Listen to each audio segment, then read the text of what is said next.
स्वाहा तत्सवितुर्वरेण्यं भर्गो देवस्य धीमहि धियो यो नः प्रचोदयात्।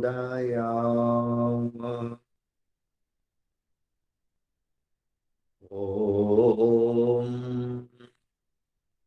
योगे योगे तव स्तरम् वाजे वाजे हवामहे सखाय इन्द्रमूतये सहनां भवतु सहनौ भुनक्तु सह वीर्यं करवावहै तेजस्विनावधीतमस्तु मा विद्विषावहै। शान्ति शान्ति शान्ति।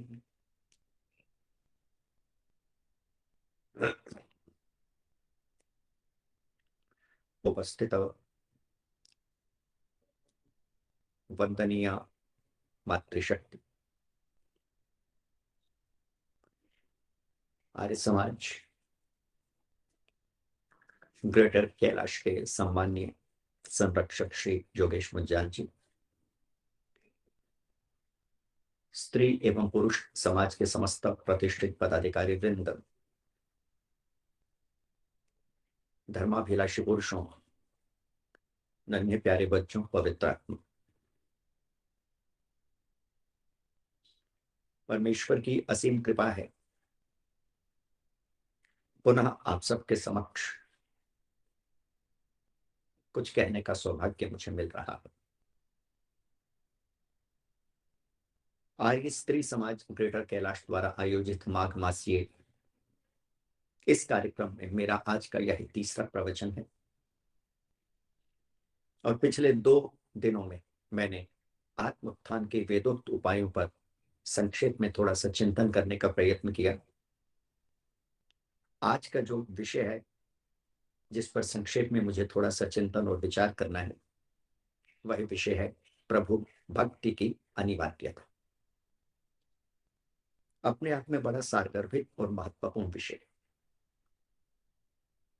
अर्थात प्रभु की भक्ति हम सब के लिए क्यों कर अनिवार्य है। सीधे से अर्थों में हम कहने का प्रयत्न करें क्यों कर मनुष्य को प्रभु की भक्ति करनी चाहिए, इस विषय पर समय के निश्चित अवधि में थोड़ा सा चिंतन और विचार करते। वस्तुतः पहले भक्ति शब्द का अर्थ समझने का प्रयत्न करें। भक्ति शब्द शास्त्र की दृष्टि से भज सेवायाम धातु से बना है, जिसका अर्थ है ईश्वर की मन वचन कर्म से सेवा कर। अब ईश्वर मुझ और आप जैसा व्यक्ति तो है नहीं, उसका शरीर तो है नहीं, वह तो निराकार सर्वशक्तिमान अद्वितीय सत्ता है। फिर उसकी सेवा से अभिप्राय क्या है? उसकी सेवा से सीधा सा अभिप्राय है उसकी आज्ञाओं का पालन करना। और किस विधि उसकी आज्ञाओं का पालन करना? उत्तर दिया हमारे ऋषियों ने, मन वचन कर्म से परमेश्वर की आज्ञाओं का पालन करना। तो मन वचन कर्म से ईश्वर की आज्ञाओं का पालन करना प्रियात्मक भक्ति के नाम से पुकारा जाता है। और जो मन वचन कर्म से ईश्वर की आज्ञाओं का पालन करता है, ऐसे व्यक्ति को ही भक्त के नाम से पुकारा जाता है। इसलिए ऋषिवर दयानंद सरस्वती महाराज ने स्तुति प्रार्थना उपासना के मंत्रों में कस्मै देवाय हविषा विधेम, उस आनंद स्वरूप ईश्वर के चरणों में हम अपनी हवि को अर्पित करें, इन मंत्रों की जब व्याख्या की और जब जब व्याख्या की तो नए नए अर्थ ऋषिवर ने हमारे को दिए। और उसमें ऋषिवर वहां पे क्या लिखते हैं? भक्ति अर्थात ईश्वर की आज्ञा का पालन। जब जीव मन वचन कर्म से ईश्वर की आज्ञा का पालन करता है अथवा पालन करने के लिए तत्पर हो जाता है, तो ऐसी मन वचन कर्म की तत्परता जिसमें जीव मात्र ईश्वर की आज्ञा का पालन करना अपना सौभाग्य समझता है, उसे हम भक्ति के नाम से पुकारते हैं। भक्ति का कोई बाह्य चिन्ह नहीं है। और अगर मैं आपके सामने एक भक्त का पोर्ट्रेट करने की बात कहता हूं कि आप एक भक्त का चित्रण कीजिए कि एक भक्त को कैसा होना चाहिए, तो संभवतः आप में से बहुत व्यक्ति इस प्रकार चित्रण करेंगे। सुबह का समय होगा, शरीर को साफ करता हुआ मंदिर की तरफ दौड़ रहा होगा, समाज की तरफ जा रहा होगा, देवालय जा रहा होगा, हाथ में नैवेद्य होगा, हाथ में आहुति होगी, और हम कहते हैं ये व्यक्ति भक्त है, बहुत बड़ा भक्त है। सामान्य लोग के भीतर तो यही धारणा चलती है, जो लक्षण मैंने आपके बाह्य दृष्टि से कह दिए, इन बाह्य दृष्टि से लक्षणों को लोग देखते हैं और लक्षणों को देखने के बाद क्या कहते हैं, ये व्यक्ति बहुत बड़ा भक्त है।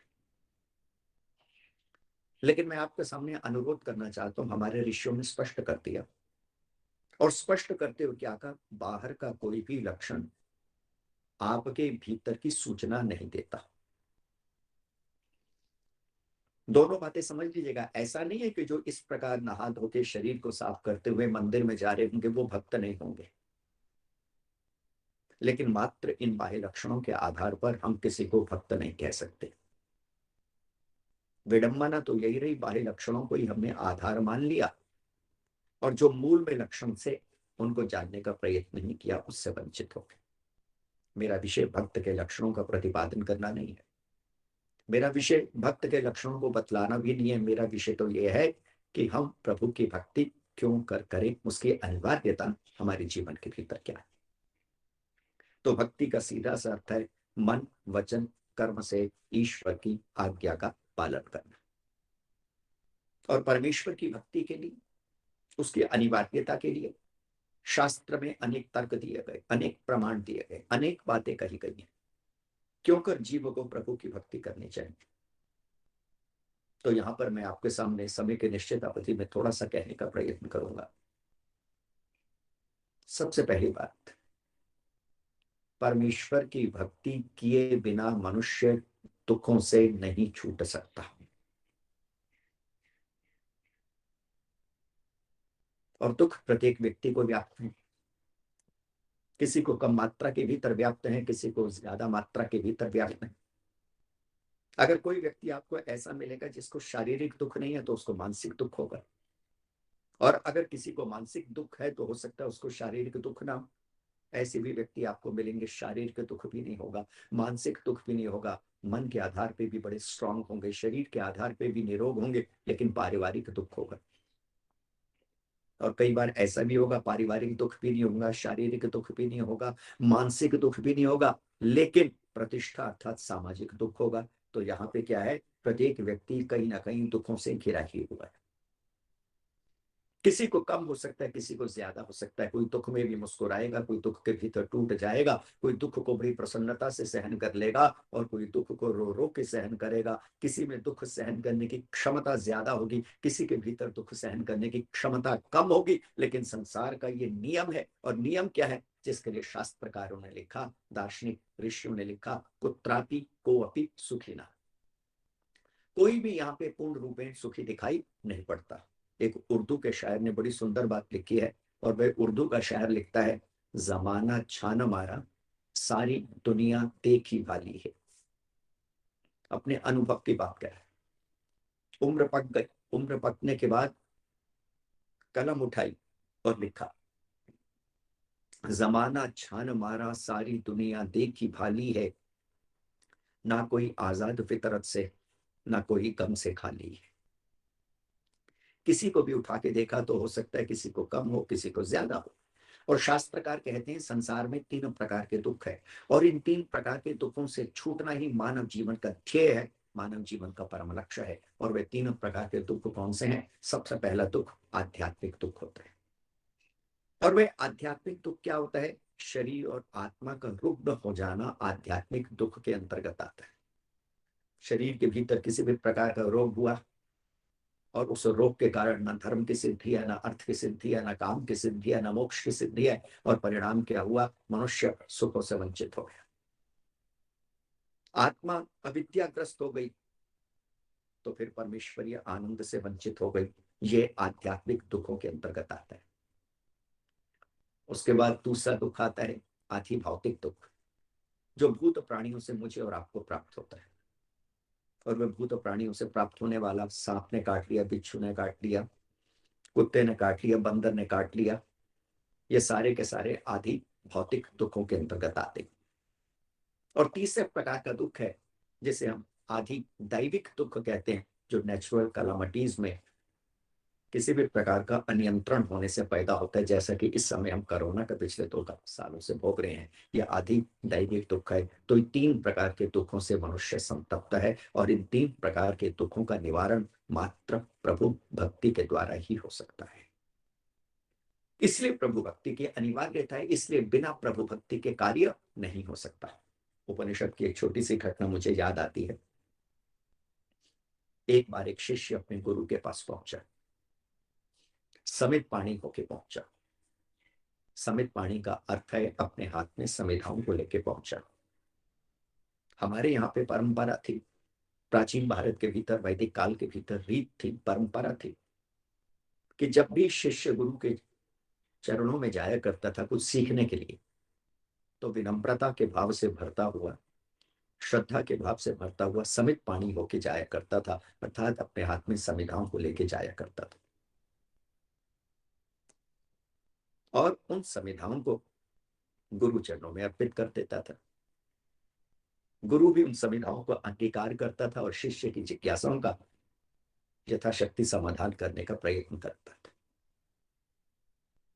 शिष्य गया, उसने एक प्रश्न किया, और प्रश्न किया कि संसार के भीतर मनुष्य क्यों कर जन्म लेता है। आचार्य ने उत्तर दिया, दुखों से छूटने के लिए। मानव तन का जो प्रयोजन है वो दुखों से छूटना है, जैसा अभी मैंने आपसे निवेदन किया। अब शिष्य ने पुनः प्रश्न कर लिया, गुरुदेव दुखों से छूटने का मार्ग क्या है, रास्ता क्या है। उपनिषद के ऋषि ने एक रास्ते की जानकारी दी, और उपनिषद का ऋषि कहता है दुखों से छूटने का रास्ता है परमेश्वर की भक्ति करो, परमेश्वर से जुड़ो। अब जैसे शिष्य ने इस बात को सुना तो उसके मन के भीतर एक प्रश्न पुनः उठा। उसने पुनः अपने गुरु से निवेदन किया, और निवेदन करता हुआ गुरु जी से कहता है कि गुरुदेव, आप कहते हैं दुखों से छूटने का मात्र एक मार्ग है, और वह मार्ग है परमेश्वर की भक्ति करे, परमेश्वर की स्तुति करे, वंदना करे, उपासना करे। क्या कोई ऐसा भी रास्ता है कि हम परमेश्वर की स्तुति ना करें, प्रार्थना ना करें, वंदना ना करें और दुखों से छूट जाए? अब ये तो बिल्कुल ऐसा हो गया ना, समझने का प्रयत्न कीजिए जैसे आप किसी एक डॉक्टर के पास गए। डॉक्टर के पास गए, आपने अपनी बीमारी को बताया, डॉक्टर ने आपका पूरा का पूरा चेकअप किया, और चेकअप करने के बाद कहा you are a victim of a fatal disease, घातक बीमारी है आपको, हो सकता है इस बीमारी के कारण आपके प्राण भी चले जाए, आपको 2 काम करने होंगे। अब आप भी थोड़े हैरान हैं, कौन सी बीमारी लग गई, और आपने बड़े ही भय से पूछा कौन से 2 काम करने पड़ेंगे डॉक्टर साहब। डॉक्टर ने कहा पहला काम तो ये करना पड़ेगा कि आपको नियमित रूप से दवाई का सेवन करना पड़ेगा, परहेज नहीं करना होगा, दवाई छोड़नी नहीं है दवाई। और दूसरा काम आपको ये करना है, परहेज करना है। इन दोनों कामों को करोगे तो पूरी संभावना है कि आप इस बीमारी से लड़ सको, आप जीत भी सकते हो। ऐसा नहीं कि आप एक दिन के भीतर समाप्त हो जाओगे। मैं तो इतना ही कह रहा हूं, भयंकर बीमारी है लेकिन उपचार है, लड़ना पड़ेगा, परहेज करना पड़ेगा, और साथ में परहेज के साथ साथ दवाई का समय पर जितनी डोज लिखी है सेवन करना पड़ेगा, ना कम ना ज्यादा। मरीज के बिल्कुल ठीक है, आप कहें बिल्कुल ठीक है, आप ठीक कहते हैं डॉक्टर साहब, बीमारी घातक है, और समय पे मैं दवाई लूंगा और परहेज करूंगा तो मैं ठीक हो जाऊंगा। लेकिन क्या कोई ऐसा भी रास्ता है कि मैं परहेज भी ना करूं, दवाई भी ना खाऊं और ठीक हो जाऊं? तो सोच विचार करके देखिएगा डॉक्टर क्या बोलने वाला है, फिर क्या बोलेगा। ऐसा तो कोई रास्ता ही नहीं, कुछ ना कुछ तो करना पड़ेगा। दवाई लेनी पड़ेगी, परहेज करना पड़ेगा, एक्सरसाइज करनी पड़ेगी, मॉर्निंग वॉक करना पड़ेगा, रेस्ट करना पड़ेगा, सभी चीजें मिल जाएगी तभी तो तू ठीक होगा मेरे मित्र। लेकिन अब शिष्य ने जब ये प्रश्न पूछा कि हम भगवान को चिंतन ना करें, ध्यान ना करें, भक्ति ना करें, वंदना ना करें, उपासना ना करें और छूट जाए, ऐसा कोई रास्ता है? अब ऋषि ने कहा बिल्कुल एक रास्ता है। शिष्य की आंखों के भीतर चमक आ गई। उसने पूछा कौन सा रास्ता है? तब उपनिषद के ऋषि ने एक श्लोक कहा, मुझे याद आता है, और जो रास्ता बताया आपसे ही पूछूंगा, देखो कैसा विचित्र सा रास्ता है। और उपनिषद का ऋषि श्लोक लिखता है, यदा चर्मवदा काशम वेष्टयिष्यन्ति मानवा तदा देवम अविज्ञाय दुःखस्यांतो भविष्यति। बड़ा सीधा सा अर्थ है इसका। और क्या कह रहा है उपनिषद का ऋषि? छूटने का एक मार्ग है बिना ईश्वर की भक्ति किए। और वह मार्ग क्या है?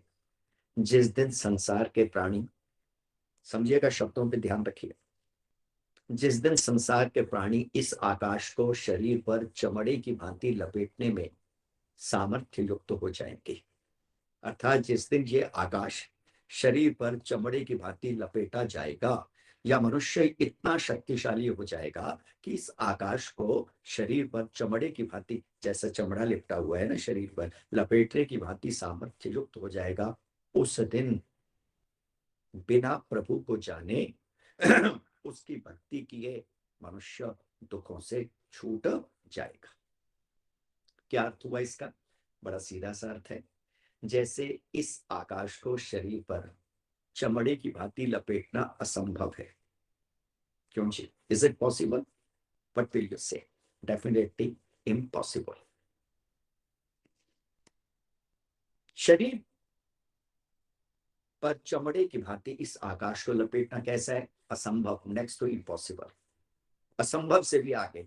बस वही उपनिषद का ऋषि कह रहे हैं, बिना प्रभु को जाने दुखों से छूट जाना असंभव है, हो ही नहीं सकता। इसीलिए वेद का ऋषि कहता है, नान्यः पंथा विद्यते अयनाय तमे विदित्वा अति मृत्युमेति, नान्यः पंथा विद्यते अयनाय। उसी को जानकर मनुष्य मृत्यु के भय का अतिक्रमण कर पाते हैं, उसी को जानकर मनुष्य सभी प्रकार के दुखों से छूट पाता है। और जब तक उसको जानेगा नहीं, उसकी भक्ति नहीं करेगा, उसकी स्तुति नहीं करेगा, उसकी उपासना नहीं करेगा, उससे अपने संबंध को स्थापित करने का प्रयत्न नहीं करेगा, तब तक वो दुखों से छूट नहीं सकता। तो सबसे पहली बात, उस परमेश्वर की भक्ति इसलिए अनिवार्य है कि हम दुखों से छूट सके।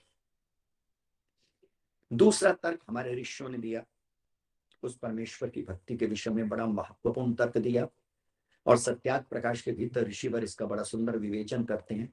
और वे कहते हैं प्रभु की भक्ति इसलिए भी अनिवार्य है क्योंकि मनुष्य कृतज्ञता के पाप से बच सके। इस बात को समझिएगा, बड़ा महत्वपूर्ण हेतु है, बड़ा महत्वपूर्ण कारक है। कृतज्ञता के पाप से बचने के लिए प्रभु की भक्ति अनिवार्य है। अब ये कृतज्ञता का पाप क्या होता है, अथवा कृतज्ञता क्या होती है, आइए मैं आपको समझाने का प्रयत्न करता हूं।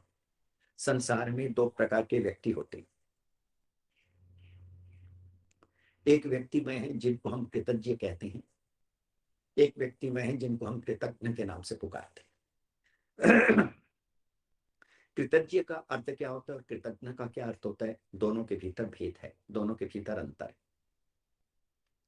कृतज्ञ उसे कहते हैं जो किसी के उपकार को ना माने, अनग्रेटफुल, एहसान फरामोश, जो किसी के उपकार को ना माने। और कृतज्ञ उसे कहते हैं जो किसी के उपकार को माने, ग्रेटफुल, एहसान मानने वाला। तब ऋषि दयानंद सरस्वती महाराज क्या कहते हैं? जो ईश्वर की भक्ति नहीं करते वो कृतज्ञ हैं, अर्थात वो ईश्वर के उपकारों को नकार रहे हैं, ईश्वर के उपकारों को नहीं मान रहे। समझने का प्रयत्न कीजिए। छोटा सा उदाहरण देता हूं, मेरी बात और अधिक स्पष्ट हो जाएगी। क्या होती है कृतज्ञता और क्या होती है कृतज्ञता? समझिए, गर्मी के दिन दोपहर का वक्त, और मैं आपसे मिलने के लिए आपके घर आया। गर्मी का वक्त है, यात्रा तय करके आया हूं, स्वाभाविक है प्यास लगी है। आपने मुझसे प्रश्न पूछा, पहले तो नमस्ते हुई, नमस्ते के बाद आपने मुझसे प्रश्न पूछा, आचार्य जी पानी लेंगे? मैं बिल्कुल, प्यास बड़ी लगी है, एक गिलास पानी मिलेगा तो बहुत अच्छा लगेगा। आपने मुझे एक गिलास पानी दिया, मैंने उस एक गिलास पानी को पिया। उसके बाद पुनः आपने प्रश्न किया, और? मैंने कहा बिल्कुल और। आपने मुझे दूसरा गिलास पानी दिया, मुझे प्यास बड़े जोरों से लगी थी, मैंने दूसरा गिलास भी पिया, और पीने के बाद आपको कहा आपका धन्यवाद। इसे कहेंगे कृतज्ञता। मैंने आपके उपकार को स्वीकार किया। गर्मी है, डिहाइड्रेशन भी हो सकता है, लेकिन आपने मुझे पानी दिया, मेरी प्यास को बुझाया, बहुत धन्यवाद। अब आप इस स्थिति को उल्टा कर दीजिए। और स्थिति को उल्टा क्या करना है? गर्मी के दिन है, मैं आपसे मिलने के लिए आपके घर आया, प्यास मुझे बड़े जोरों से लगी है, गर्मी भी बहुत है। आपने नमस्ते की, अभिवादन हुआ, और अभिवादन के बाद आपने मुझसे प्रश्न किया, और प्रश्न किया, आचार्य जी पानी? मैंने कहा बिल्कुल लेके आए। आप मेरे लिए पानी लेके आए, मैंने एक गिलास पानी पिया, प्यास मुझे जोरों से लगी थी, मैंने कहा कृपया एक और दीजिए। आपने मुझे दूसरा गिलास भी थमा दिया, मैंने दूसरा गिलास भी पानी का पी लिया, और उसके बाद ग्लास आपको हाथ में थमाते हुए मैंने आपसे इतना क्या, आप क्या समझते हैं, आप मुझे पानी ना पिलाते तो मैं मर जाता। इसको हम कहेंगे कृतज्ञता।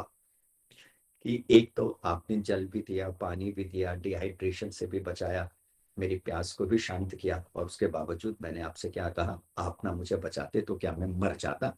इसे कहते हैं कृतज्ञता। तो बस संसार में दो ही प्रकार के प्राणी होते हैं, एक कृतज्ञ होते हैं, एक कृतज्ञ होते हैं। और ऋषिवर लिखते हैं, जो प्रभु की भक्ति नहीं करता ऐसा व्यक्ति कृतज्ञ है, क्योंकि प्रभु से न जाने कितना कुछ हमारे को मिला है। कितने कुछ का तो प्रश्न ही नहीं होता, अपितु सब कुछ उस प्रभु की कृपा से ही हमारे को प्राप्त हुआ है। और ये प्रभु का नियम है, ईश्वर का नियम है, वो देव है।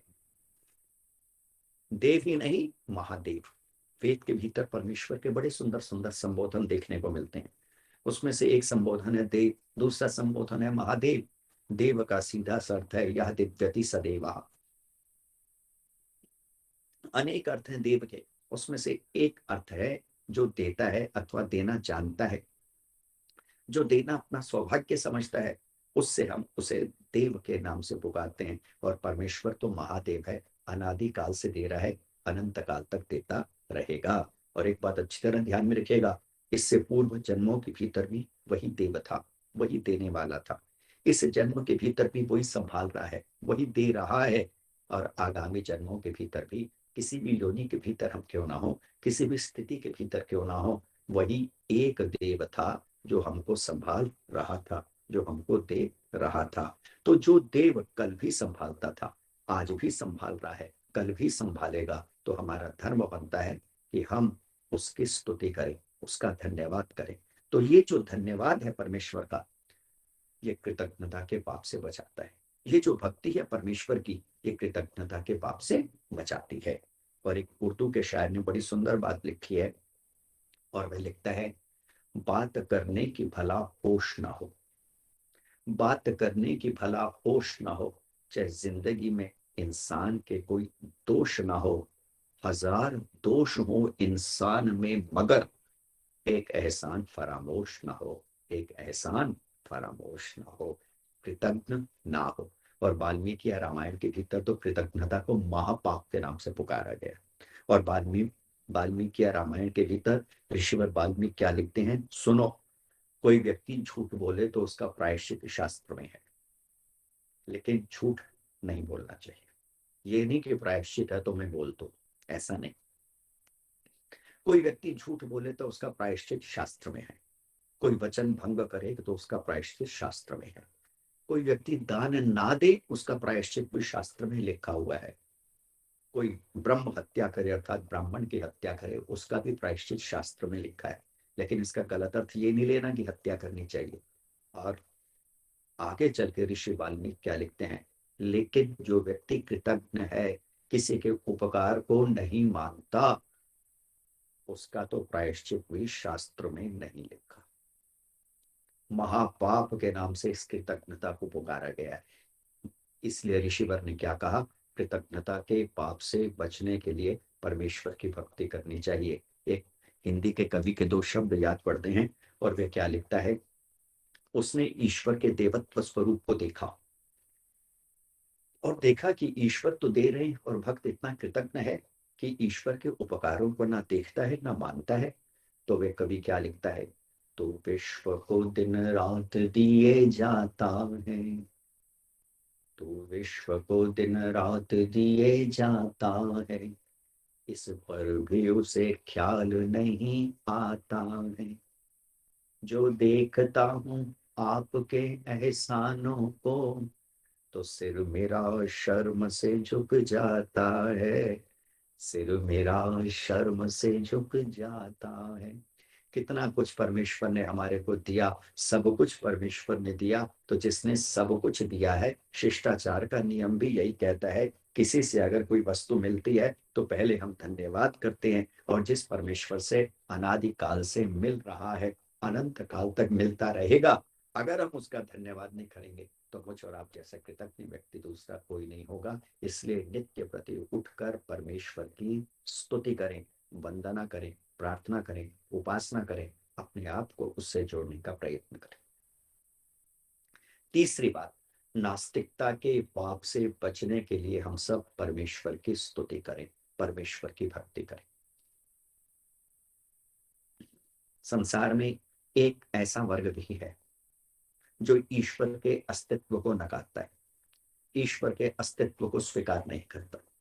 और जो ईश्वर के अस्तित्व को स्वीकार नहीं करता और ये कहता है कि जगत एक आकस्मिक घटना है, कैजुअल एक्सीडेंट और इंसिडेंट है, ऐसे व्यक्तियों को नास्तिक के नाम से पुकारा जाता है। जो एक कहते हैं सहना अस्ति, is not, is nowhere, वो है ही नहीं, कहीं पे भी नहीं है, तो ऐसे व्यक्तियों को हम नास्तिक के नाम से पुकारते हैं। और एक जो ईश्वर की सत्ता को स्वीकार भी करते हैं और कहते हैं वह है, उसके बिना इतने सुंदर जगत का निर्माण नहीं हो सकता, उसके बिना इतने सुंदर जगत की व्यवस्था नहीं हो सकती, और उसके बिना हम नहीं हो सकते, उसके बिना अस्तित्व नहीं हो सकता। ऐसे व्यक्ति आस्तिक के नाम से पुकारे जाते हैं।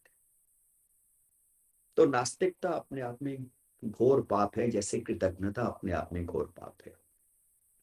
तो जब जीव प्रभु की भक्ति करता है तो उसे तीसरा लाभ क्या होता है, वह नास्तिकता के पाप से बच जाता है। मुझे अपने जीवन की एक छोटी सी घटना याद आती है। मैं अक्सर प्रत्यक्ष प्रमाण कहने की बात कहता हूँ जो मुझ साथ घटा है। बहुत समय पहले की बात है, मैं विदेश में प्रचारार्थ गया। न्यूयॉर्क के पास एक छोटी सी स्टेट है यूएस में, न्यू जर्सी, वहां पे मैं था। और अब तो आपके सबके बेटे बेटी पोते पोती आजकल हाईली एजुकेटेड होने के लिए विदेश में जाते हैं। तो वहां पर मुझे 3 महीने लगभग रहने का सौभाग्य प्राप्त हुआ। और हुआ क्या, एक व्यक्ति से मेरी दोस्ती हो गई। वहां घरों घरों के भीतर यज्ञ होता था, मैं यज्ञ भी करवाता था, प्रवचन भी करता था। तो ऐसे ही एक व्यक्ति से दोस्ती हो गई। लेकिन उस व्यक्ति के साथ विडंबना क्या थी, विडंबना यह थी कि वह अच्छे काम करने में विश्वास तो करता था, लेकिन वो परमेश्वर को नहीं मानता था। ये बड़ी विडंबना थी। अब आप कहेंगे जब वो परमेश्वर को नहीं मानता था तो यज्ञ में क्यों आता था, प्रवचन सुनने क्यों आता था? केवल इसलिए आता था कि उसको सुनना अच्छा लगता था, बस, और कोई कारण नहीं था। और हर बार वो मुझसे बात करता था और वो कहता है तेरी बातें बड़ी अच्छी लगती हैं, लेकिन मैं फिर भी परमेश्वर को नहीं मानता। मानो गुरुदत्त विद्यार्थी की तरह का वो व्यक्ति होगा जो ऋषि दयानंद के सामने ईश्वर की सत्ता को नकारते। अब मैं भी प्रयत्न किया करता था कि इस व्यक्ति को समझाऊं कि परमेश्वर के बिना इस सुंदर संसार की रचना, संभालना, संहार संभव नहीं है। जीवों के कर्मफल की व्यवस्था केवल और केवल परमेश्वर ही कर सकता है, जीव नहीं कर सकता। वेद का प्रकाश केवल परमेश्वर ही कर सकता है, जीव नहीं कर सकता। मुक्ति का आनंद केवल परमेश्वर ही दे सकता है, जीव नहीं दे सकता।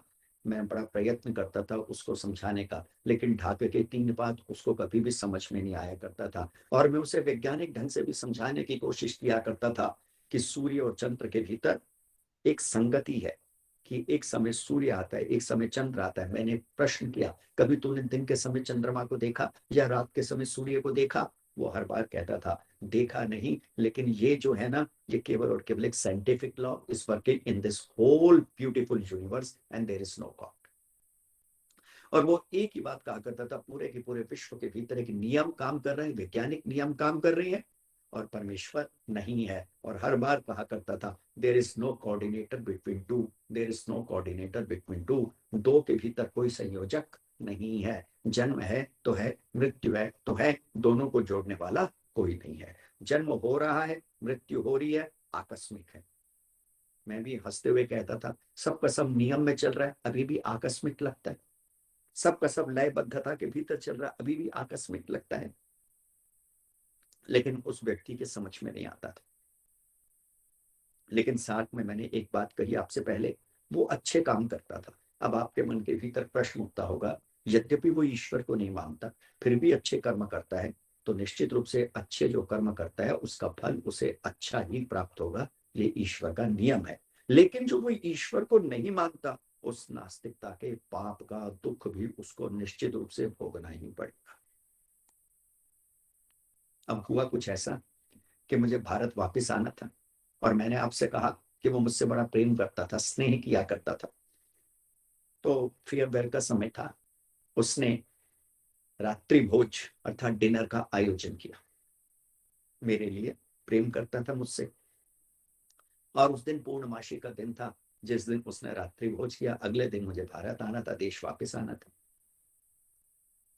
भोजन चल रहा, चांद पूरा खिला हुआ अपनी छटाओं को बिखेर रहा था, अपने सौंदर्य को बिखेर रहा था। और इतने वो मेरे सामने भोजन की एक थाली तैयार करता हुआ लेके आया, और उसने मुझे भोजन की थाली अर्पित की और कहता है, सुन, इतने सुंदर भोजन को तू भारत में जाके याद करेगा, स्पेशली मेड फॉर यू, तेरे लिए बनवाया गया है। अब जैसी मैंने सुना, ना जाने उस समय कहां से बुद्धि काम कर गई, और मैंने सीधी सी बात कही, क्योंकि पूर्णमासी का दिन था। मैंने कहा, तू बिल्कुल बात ठीक कहता है, जितना सुंदर चांद आज मेरे लिए खिला है, इस सुंदर चांद को तो मैं भारत में सदा सदा याद करूंगा। अब आप देखिएगा, वो मुझसे भोजन की बात कह रहे हैं और मैं चांद की बात कह रहा हूं। उसके बाद दोबारा वो पानी मेरे लिए लेके आया, ये पानी ले, याद करेगा आज का दिन। मैं आज का दिन याद करूंगा, इतना सुंदर चांद मैं कभी भूलने वाला नहीं। अब थोड़ा उसे गुस्सा आने लगा कि मैं खाने की बात करता हूँ, ये चांद की बात करता है। मैं पानी पीने की बात करता हूँ, ये पागल चांद की बात करता है, पागल भी नहीं है। और इतने में वो मेरे लिए स्वीट डिश लेके आया, मीठा लेके आया, और मीठा मुझे देते हुए कहता है, ये तेरे लिए मैंने स्पेशल मंगवाया है, तो इसे हमेशा याद करेगा, जब जब तू ये खाएगा तब तक तुझे मेरी याद आएगी। मैंने कहा, बिल्कुल तू ठीक कहता है, जब जब मैं इस चांद को देखूंगा मुझे तेरी याद आएगी। बस अब तो उसका गुस्सा साथ में आसमान पे आ गया, प्रियात्मा। और वो गुस्से में चिल्लाते हुए कहता है, is there any correlation between my talk and your talk? भाषा का प्रश्न मत बनाइएगा, उदाहरण देगा। Is there any correlation between my talk and your talk? तेरी वार्ता और मेरी वार्ता के भीतर कोई संबंध है? I am talking about food and you are talking about moon. Is there any coordination या कोरिलेशन? मैंने भी मुस्कुराते हुए कहा, is there any need of coordination? दोनों के भीतर कोई योजना है, संगति जरूरी है, जो मर्जी बोलो। तो वो हंसता हुआ कहता है, yes there is a need of coordination और कोरिलेशन। बस अब मुझे जो कहना था मैंने उससे कह दिया। मैंने बड़े प्रेम से उसके हाथों को पकड़ा और मैंने कहा, मित्र समझ, जब दो वाक्य बिना संगति के टिक नहीं सकते, आयोजक के टिक नहीं सकते, संयोजक के टिक नहीं सकते, शब्दों पे ध्यान रखिएगा। जब दो वाक्य बिना संगति के टिक नहीं सकते, आयोजक के टिक नहीं सकते, तो इतना सुंदर लयबद्ध जगत क्या बिना संगति के टिक गया? इसको टिकाने वाला तो कोई होगा, and the coordinator is God. और इसको जो टिकाने वाला है, इसको जो जोड़ने वाला है, जन्म और मरण की जो व्यवस्था करने वाला है, दिन में सूरज उदय हो रहा है, रात्रि को चांद और तारे खिल रहे हैं, ये संयोग मात्र नहीं है, ये नियमबद्ध व्यवस्था है, ये लयबद्ध व्यवस्था है। और इस नियमबद्ध लयबद्ध व्यवस्था के पीछे एक नियामक है, एक कंट्रोलर है, नियंत्रक है। और जो नियामक है, नियंत्रक है, कंट्रोलर है, जिसने थाम रखा है, उसी को हम परमेश्वर के नाम से पुकारते हैं। तो तीसरी बात, वही परमेश्वर इस जगत को बनाता है, संभालता है, यथाशक्ति संहार भी करता है। वेदांत दर्शन के भीतर आता है, अथा तो ब्रह्म जिज्ञासा। इस संसार के प्राणियों अगर सुख को प्राप्त करना चाहते हो तो क्या करो? उस ब्रह्म की जिज्ञासा करो, उस ब्रह्म को जानने का प्रयत्न करो। और आगे उस ब्रह्म के स्वरूप का निरूपण करता हुआ वेदांत दर्शन का ऋषि क्या लिखता है? जन्मात्यस्य यतः। कैसा है वे ब्रह्म? कहा जिससे इस जगत की उत्पत्ति होती है, जो इस जगत को निर्मित करता है। निर्मित ही नहीं करता, अपितु इस जगत को संभालता भी है। और यथाशक्ति जब इसके प्रलय का समय होता है, उसका संहार भी करता है। ऐसा जो परमेश्वर है उसको जानो, और ऐसे परमेश्वर की भक्ति करने से ही मनुष्य दुख से छूटकर पूर्ण सुख को प्राप्त कर सकता है। तो तीसरी बात, नास्तिकता के पाप से बचने के लिए प्रभु की भक्ति करना अनिवार्य है। चौथी बड़ी महत्वपूर्ण बात, अनेक कारण हैं, मैं कुछ कारणों की बात आपके सामने कह रहा हूं। जैसे पिछले 2 प्रवचन में आत्म उत्थान के मात्र 2 उपायों की चर्चा मैंने आपके सामने की, ऐसे ही आज इस छोटे से प्रवचन के अंतर्गत कुछ कारणों की बात मैं आपके सामने कह रहा हूं। चौथा कारण क्या है? चौथा कारण समझने का प्रयत्न कीजिएगा। मनुष्य का सबसे बड़ा शत्रु अज्ञान है। सबसे बड़ा शत्रु कौन सा है? अज्ञान। इसलिए मैत्री शरणगुप्त ने अपने काव्य भारत भारती के भीतर बड़ा सुंदर लिखा है, अकस्मात वो शब्द याद आ गए। और भारत भारती के भीतर मैत्री शरणगुप्त क्या लिखते हैं? जब तक अविद्या का अंधेरा हम मिटाएंगे नहीं, तब तक समज्वल ज्ञान का आलोक पावेंगे नहीं। तब तक भटकना व्यर्थ है सुख सिद्धि के संधान में, पाए बिना पथ पहुंच सकता कौन इष्ट स्थान में। पाए बिना पथ पहुंच सकता कौन इष्ट स्थान में। और हमारा इष्ट स्थान क्या है? मोक्ष। और वह मिलेगा कैसे? जब अज्ञान का निवारण हो जाएगा। जब तक अज्ञान बना रहेगा, मोक्ष हो ही नहीं सकता। जब तक अविद्या बनी रहेगी, मोक्ष हो ही नहीं सकता। जब तक विभ्रम की स्थिति बनी रहेगी, विपर्य वृत्ति बनी रहेगी, तब तक परमेश्वरीय आनंद से जीव युक्त हो ही नहीं सकता। इसलिए अज्ञान को हमारे यहाँ पे सबसे बड़ा शत्रु स्वीकार किया। आप चौथी बड़ी महत्वपूर्ण बात समझने का प्रयत्न कीजिएगा। ईश्वर की भक्ति करते करते एक स्थिति ऐसी भी आती है कि जीव का अज्ञान धीरे धीरे नष्ट होने लगता है, अज्ञान धीरे धीरे कटने लगता है, समाप्त होने लगता है। यद्यपि यह स्थिति एक दिन के भीतर नहीं आती, और इस स्थिति को प्राप्त करने के लिए अनिवार्य भी क्या है? ठीक ढंग से प्रभु की भक्ति की जाए। अब मन के भीतर प्रश्न उठता होगा, और बड़ा सामान्य सा प्रश्न उठता होगा कि प्रभु की भक्ति से अज्ञान के कटने का क्या संबंध है? उसका सीधा सा उत्तर समझ लीजिएगा, ईश्वर ज्ञान का अनंत भंडार है, और जीव के पास सामान्य ज्ञान है। और जीव का जितना भी ज्ञान है, 99% से ज्यादा उसका ज्ञान नैमित्तिक है। इस बात को समझने का प्रयत्न कीजिएगा। नया शब्द है। 2 प्रकार का ज्ञान होता है। एक ज्ञान होता है स्वाभाविक ज्ञान, नेचुरल, जो जन्म से ही आपको प्राप्त होता है, जन्मजात होता है, बाय बॉर्न होता है। उसके लिए आपको कोई प्रयत्न विशेष नहीं करना पड़ता। वो आपको जन्म से ही प्राप्त होता है प्रभु की व्यवस्था से, प्रभु की न्याय व्यवस्था। और एक होता है नैमित्तिक ज्ञान। नैमित्तिक ज्ञान का अभिप्राय क्या होता है? जिसको दूसरों से सीखा जाता है, which we learn from others. माता पिता से भी सीखते हैं, गुरुजनों से भी सीखते हैं, वेद से भी सीखते हैं, प्रकृति से भी सीखते हैं। न जाने कितने कितने ढंग से उस ज्ञान का हम अर्जन करते हैं। वो नैमित्तिक ज्ञान है, होता है, उसके भीतर कोई ना कोई निमित्त, कोई ना कोई कारण होता है।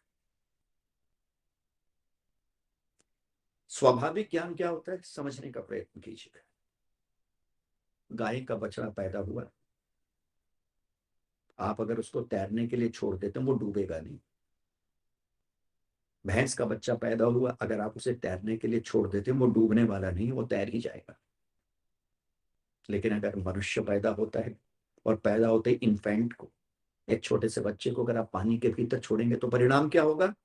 100% वो डूबेगा। उसको सीखना पड़ता है। मनुष्य सीखने से सीखता है। ये जो सीखने से सीखने की परंपरा है, इसको नैमित्तिक ज्ञान कहते हैं। कोई सिखाता है, स्विमर सिखाएगा कि ऐसे स्विमिंग करते हैं, ऐसे करते हैं। आपका भी जितना ज्ञान है, मेरा भी जितना ज्ञान है, वो नैमित्तिक ज्ञान है।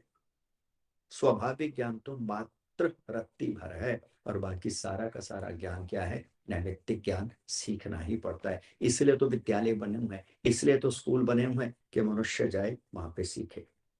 आप कुकिंग भी करते हैं तो कभी ना कभी किसी से तो सीखा होगा।